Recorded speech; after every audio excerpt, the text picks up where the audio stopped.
Mungkin dulu saya berpikiran bahwa ayah saya kejam, tetapi lambat laun ke sini itu saya kemudian baru sadar bahwa yang ingin ditanamkan oleh ayah saya adalah kedisiplinan.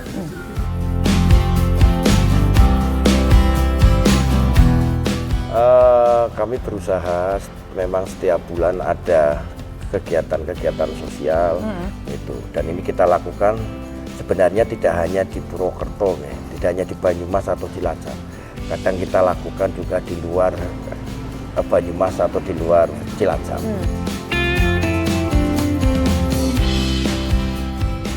Diharapkan kader-kader HMI ke depan kalau kemudian sudah lepas dari kampusnya, itu akan bisa mewarnai segala aspek kehidupan berbangsa dan bernegara.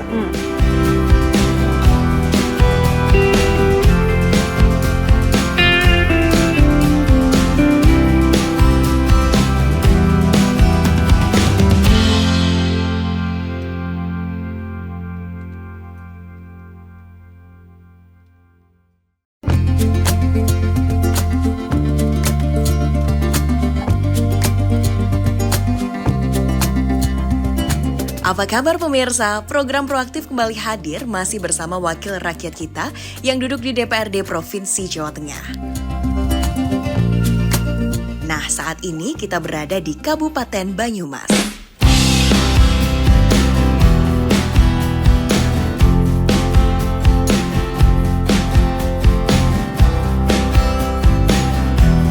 Ya, di kota yang kaya dengan kebudayaan, keramahan masyarakatnya ini, kita akan melihat langsung bagaimana aktivitas keseharian Agus Wijayanto, anggota Komisi A DPRD Provinsi Jawa Tengah, saat berada di daerah pemilihan atau dapilnya.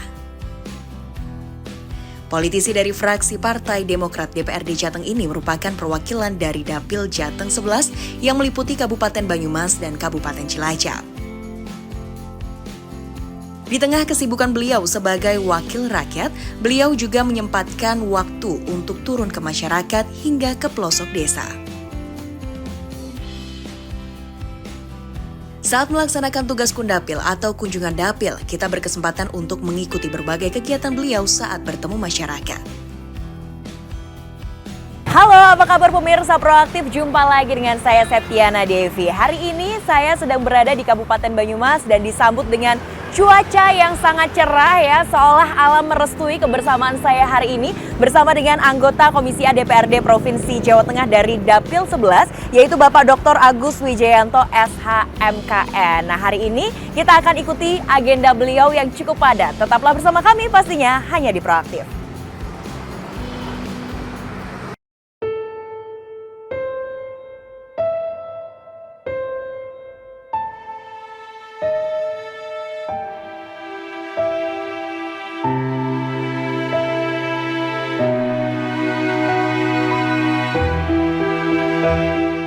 Sebelum melaksanakan aktivitas, beliau ternyata memiliki rutinitas yang tidak pernah beliau tinggalkan saat berada di Banyumas. Ya, rutinitas tersebut adalah berziarah dan mendoakan kedua orang tua beliau yang sudah wafat di Kompleks Pemakaman Cikeprok, Kecamatan Purwokerto Timur, Kabupaten Banyumas.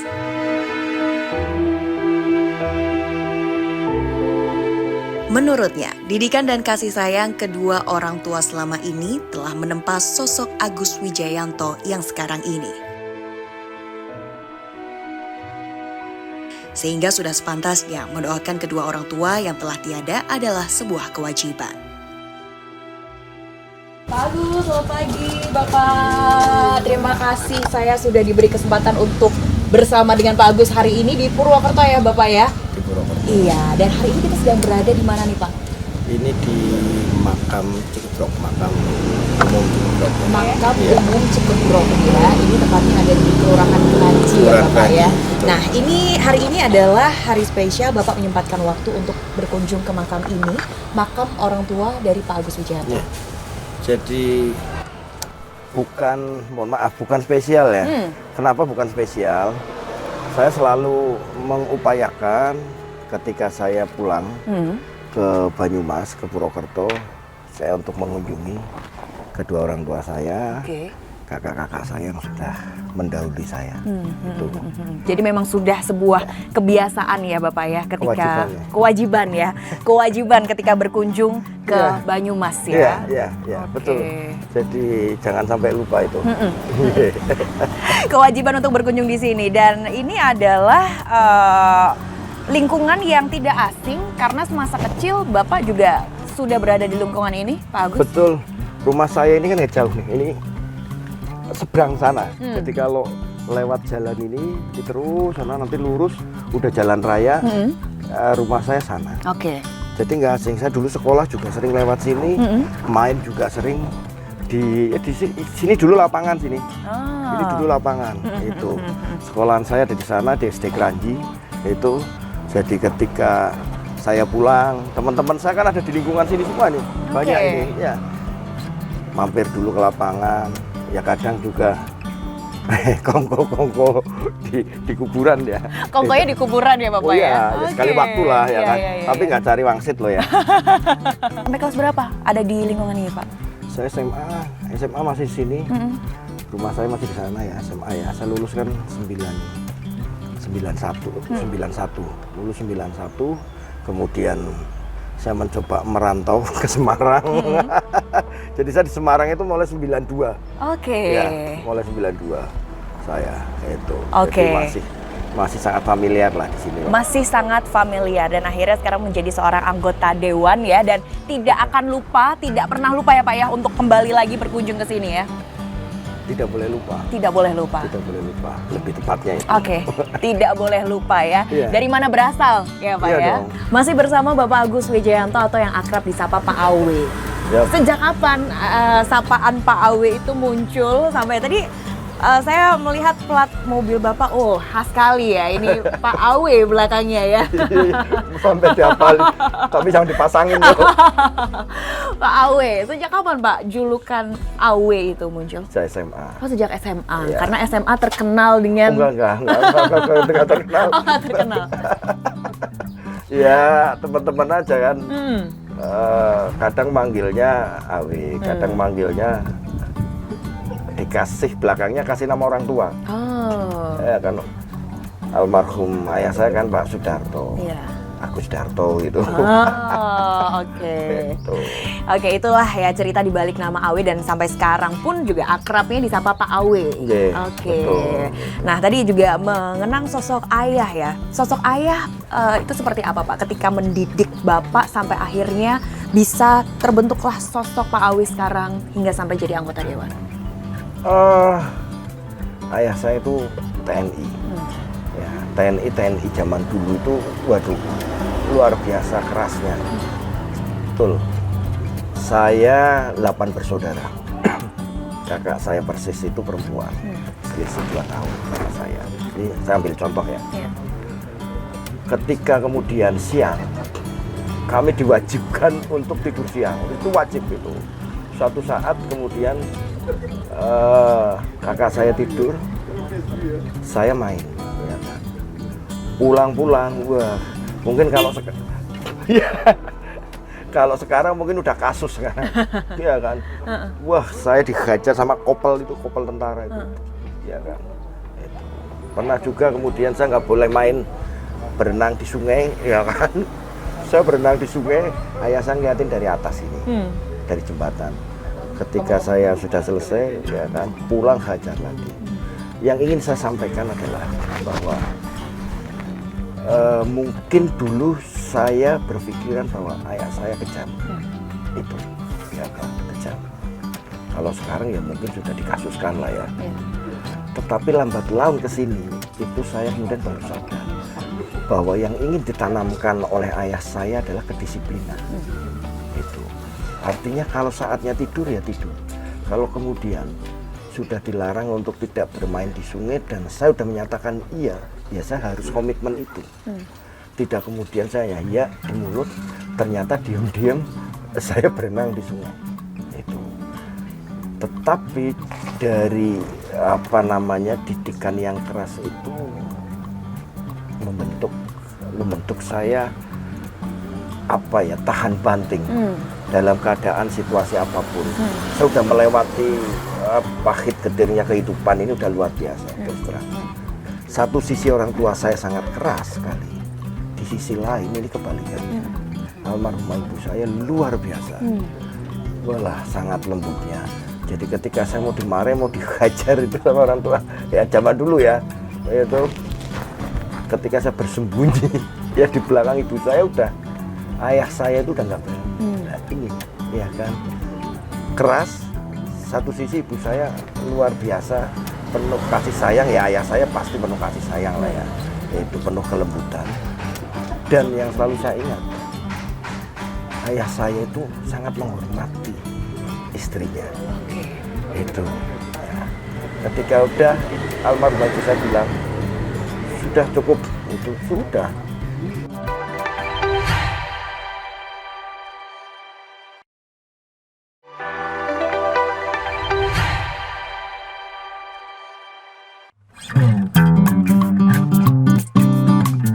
Usai berziarah ke makam kedua orang tua beliau, kegiatan kunjungan dapil atau kundapil bersama Bapak Agus Wijayanto berlanjut ke Panti Asuhan Harapan Mulia yang berada di Leduklor, Mersi, Kecamatan Purwokerto Timur, Kabupaten Banyumas. Yayasan yang menampung anak yatim piatu ini tak hanya memberikan pendidikan secara gratis. Berbagai kegiatan positif dan keterampilan juga diberikan untuk memberikan bekal kepada mereka saat hidup mandiri kelak, seperti mengaji, hafalan Al-Quran, keterampilan, hingga kegiatan bela diri.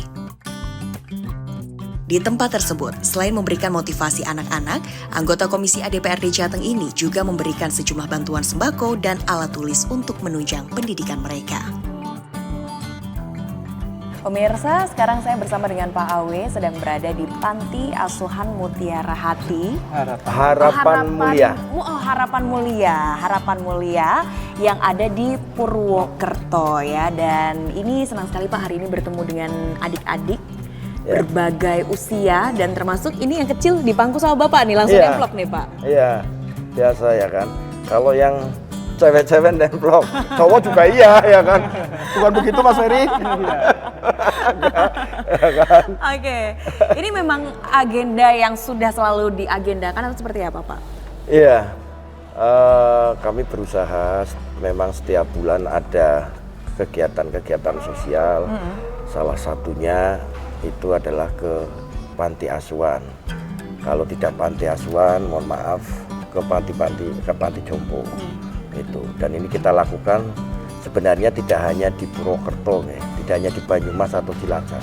Kadang kita lakukan juga di luar Banyumas atau di luar Cilacap. Jadi satu kegiatan rutin. Satu kegiatan rutin dan ini disambut baik oleh pengurus dari Panti Asuhan Harapan Mulia ada Pak Eko. Bapak, ini total adik-adik yang ada di sini ada berapa? Total ada 30 anak. 30 anak. Dimulai dari paling kecil itu usia 2 bulan, terus ada yang 1 tahun, yang paling besar itu SMK. Jadi kita seluruh usia ada di sini. Seluruh usia ada di sini ya. Nah, ini kegiatan adik-adik selama berada di Panti Asuhan apa saja Pak Eko? Ya, yang utama itu sebenarnya Panti Asuhan ini kan mengasuh untuk anak-anak yatim piatu tidak mampu gitu, membantu mereka untuk pendidikan yang pertama itu. Jadi anak-anak itu sekolah. Setelah kegiatan sekolah di pantinya ada ya, semacam ekstrakurikuler ya, salah satunya yaitu pencak silat, panahan, terus hadroh dan sebagainya. Untuk pencak silat sendiri kita alhamdulillah beberapa kali mengikuti kejuaraan-kejuaraan, sudah punya atlet-atlet. Popda 4 anak juara 3. Dan pelatihnya di sini juga. Ya, pelatihnya ya. Terus di Pemalang juga beberapa kali kita memenangi kejuaraan di juara 1 ya, tingkat Kabupaten Pemalang gitu. Nah, untuk panahan sendiri kita sudah masuk nasional open, Kartini Open kita juara 1, terus di Untidar juga juara 1 nasional untuk panahan. Ini kegiatan anak-anak. Nah, sebetulnya Panti Asuhan Harapan Mulia itu bukan hanya mengasuh anak-anak saja, tapi kita juga punya kegiatan sosial lain. Salah satunya ambulans sosial. Kita punya 5 unit yang membantu masyarakat kurang mampu di sekitar Kabupaten Banyumas. Kita juga membina atau mendampingi teman-teman disabilitas. Ada 35 orang di Kecamatan Tambak. kebetulan mereka punya komunitas namanya Sahabat Disabilitas Tambak, SDT gitu. Nah, itu kegiatan kami. Untuk anak sendiri selain itu juga kita lagi berusaha untuk melatih kewirausahaannya di peternakan, insya Allah di pertanian juga gitu. Oke, jadi kegiatannya padat dan ternyata tidak hanya panti asuhan untuk yatim piatu saja, tapi kegiatan sosial lainnya juga. Dan pastinya kegiatan-kegiatan keagamaan itu yang tidak dilupakan. Kegiatan keagamaan ya. Oh, iya. Iya, itu adalah hal yang harus itu ya Pak ya, mengantarkan anak-anak ini untuk ke jalan kebaikan pastinya ya. Oke, nah Bapak ini melihat kegiatan anak-anak yang sangat padat. Bahkan tadi ada atlet-atlet yang jadi juara loh Pak. Betul. Ya kan ini masih selama ini saya kira masih fokus di 2 cabur ya, cabang olahraga tadi.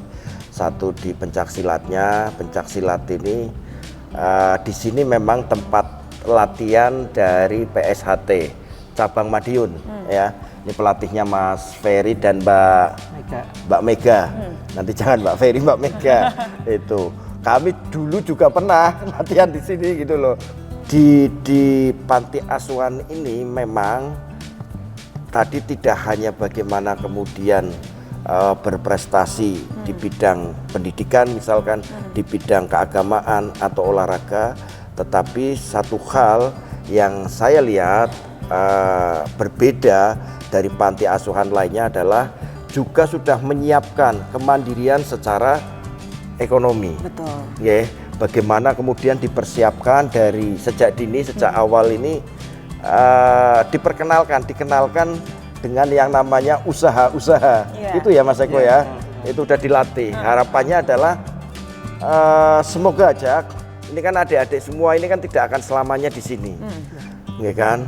Ketika kemudian sudah lulus SMA, siapa yang mau kemudian kuliah, ya kan, meneruskan di jenjang pendidikan perguruan tinggi, semoga aja masih bisa ditopang ya Mas ya. Tetapi kalau kemudian mau berwirausaha, di sini sudah dipersiapkan sejak awal. Saya ini satu hal yang berbeda dari panti asuhan lainnya. Nilai plus ya, Ya. untuk adik-adik yang berada di sini. Nah ini untuk adik-adik ketika nanti sudah lulus SMA, apakah memang diberikan pilihan itu Pak? Boleh kuliah atau boleh berwirausaha di luar dari panti asuhan? Iya, untuk yang lulus dari SMA dari panti itu memang pilihannya kita ada kuliah kita juga kerjasama dengan beberapa universitas di Kabupaten Banyumas ya, terutama di Purwokerto. Ada Amikom yang setiap tahun sudah minta kuota di sini gitu minta. Terus ada juga UHB yang selama ini beberapa tahun minta tapi belum ada yang dari sini begitu. Terus ada UIN, ada UNSUD begitu. Biasanya kita dengan beberapa universitas swasta juga kerjasama MU, dan alhamdulillah tahun ini juga insya Allah kita akan mengadakan kelas khusus olahraga di panti ini. Jadi kita kerjasama dengan SMP Muhammadiyah Kembaran yang di Keramat itu Pak, sama yang SMK Migas Muhammadiyah. Nanti kita bisa berkomunikasi, kami bisa berkoordinasi dengan tadi ya dinas-dinas terkait, ada dinas pertanian, perkebunan, ada dinas perikanan, ada dinas peternakan. Kalau toh nanti kemudian komunikasi, saya kira komunikasi bisa lah itu dilaksanakan. Begitu pula mungkin kan ada pelatihan itu yang bisa dari pelatihan ya. Ya kan, nanti kita akan coba intip-intip lah di beberapa dinas, berapa kira-kira apa yang ada di sana yang bisa kita kemudian realisasikan di panti asuhan ini. Oke, baik. Ditunggu berarti nanti ya kegiatan-kegiatan yang menunjang adik-adik ini untuk bisa terus ini ya Pak ya, aktif ya, agar ada kegiatan yang positif selalu di panti asuhan. Baik Pak Eko, terima kasih untuk kesempatannya kita boleh berkunjung ke sini, dan terima kasih juga Pak Awe, kita sudah diberikan kesempatan untuk ketemu sama adik-adik. Semoga Bapak sehat selalu agar bisa bertemu adik-adik terus di sini ya kan. Dan tadi juga Bapak sudah memberikan ini ya, ada buku tulis ya, di mana nanti adik-adik biar semakin semangat lagi sekolahnya. Ada juga beberapa sembako juga ya, biar ini kuat-kuat semua badannya ya Pak ya. Baik. Dan biar kalau digembleng Mas Mas Ferry biar pada kuat sama Mbak Mega itu. Nggak level Tapi selama ya? ini kuat terus ini, ya kan atlet-atlet handal yang di sini nih. Oke, baik. Nah ini adalah salah satu kegiatan sosial yang dilakukan oleh Bapak Agus Wijayanto di Purwokerto pemirsa. Masih ada beberapa kegiatan lagi bersama dengan Pak Agus hari ini, tapi tetaplah bersama kami pastinya hanya di Proaktif.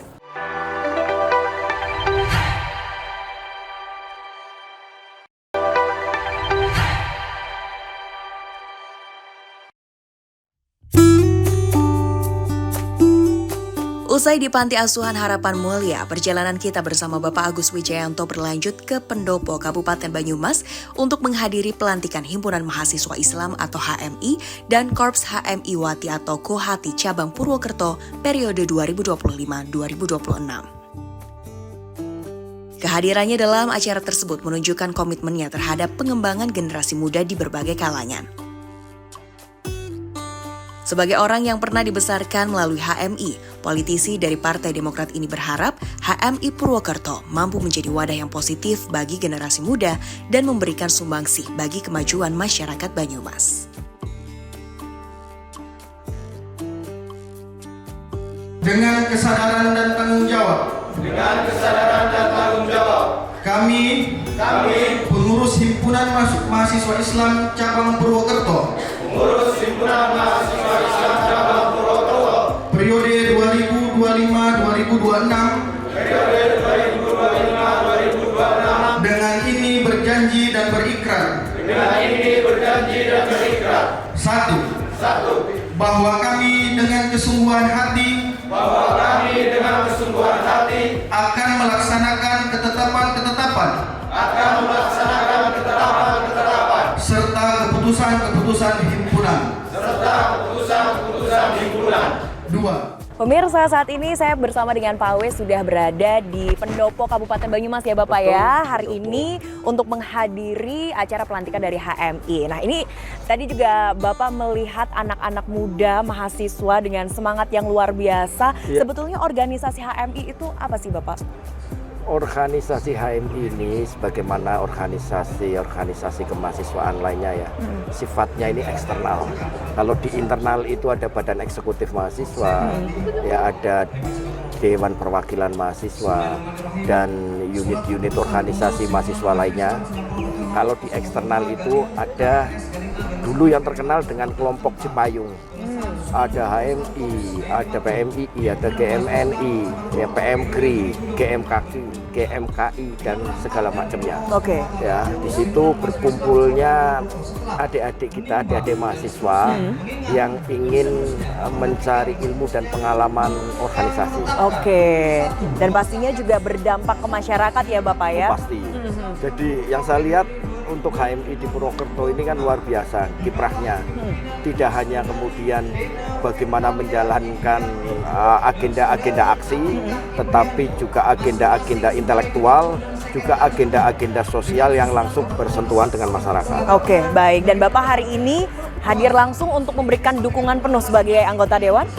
Ya, betul. Karena terus terang saya dibesarkan di HMI juga. Oh, oke. Saya digodok di HMI. Background yang sama ternyata ya. Oke. Ya. Jadi saya tidak akan bisa seperti ini kalau kemudian dulu saya nggak masuk HMI. Jadi saya sangat paham kontribusi HMI kepada diri saya sangat besar. Oke, jadi ini adalah tempat belajar untuk nantinya adik-adik tadi kalau saya lihat juga sudah pandai berdiplomasi juga ya Pak ya mereka ya? Justru itu ya kan. Insya Allah ya, selama ini yang saya lihat, insya Allah secara objektif, HMI ini kan organisasi kemahasiswaan tertua. Oke. Tertua, ya kan. Organisasi kader, ya. Menjadi anggota itu dikatakan mudah-mudah, dikatakan sulit-sulit, ya kan. Karena ada namanya LK1, latihan kader 1, latihan kader 2, kemudian SC sampai kemudian LK3. Jadi jenjangnya tertata dengan baik dan rapi. Oke. Baik, jadi ini memang harapan besar juga dari Bapak untuk teman-teman HM ini ya Bapak? Cocok ini, seperti kata almarhum Jenderal Nasution ya, HMI itu adalah harapan masyarakat Indonesia. Oke. Jelas jadi harapan masyarakat Indonesia. Diharapkan kader-kader HMI ke depan kalau kemudian sudah lepas dari kampusnya itu akan bisa mewarnai segala aspek kehidupan berbangsa dan bernegara. Harapan-harapan dari Pak Awe dan juga harapan masyarakat Indonesia ya. Betul, harapan masyarakat Untuk HMI Himpunan Mahasiswa Indonesia ini betul-betul bisa terrealisasi nantinya untuk kedepannya. Dan Pak Awe terima kasih hari ini saya sudah diberikan kesempatan untuk bersama Bapak. Sama-sama, saya terima kasih juga untuk semuanya. Iya. Sehat selalu. Sehat selalu juga untuk Bapak ya. Amin, amin. Dan semoga next kita bisa bertemu lagi di kesempatan lainnya di agenda berikutnya juga ya Bapak ya. Insya Allah, harus ketemu lagi. Harus ketemu lagi. Harus dong. makan soto Sokaraja lagi ya Pak ya? Janganlah, Oh, beda lah. Oh beda lagi? Ya, masa datang lagi soto Sokaraja. Oh beda lagi ya, Nanti oke. saya ajak ke tempat yang lain ya. Oke, kita tunggu kulineran selanjutnya ya bareng sama Pak Awe. Sekali lagi terima kasih Bapak, Matur sehat selalu. nuwun. Terima Kita pamit kasih. dulu ya pemirsa ya, sampai sini dulu perjumpaan saya bersama dengan Bapak Awe ya yang langsung dari Kabupaten Banyumas ya. Kita tunggu episode-episode lainnya pastinya hanya di Proaktif. Sampai jumpa. Terima kasih.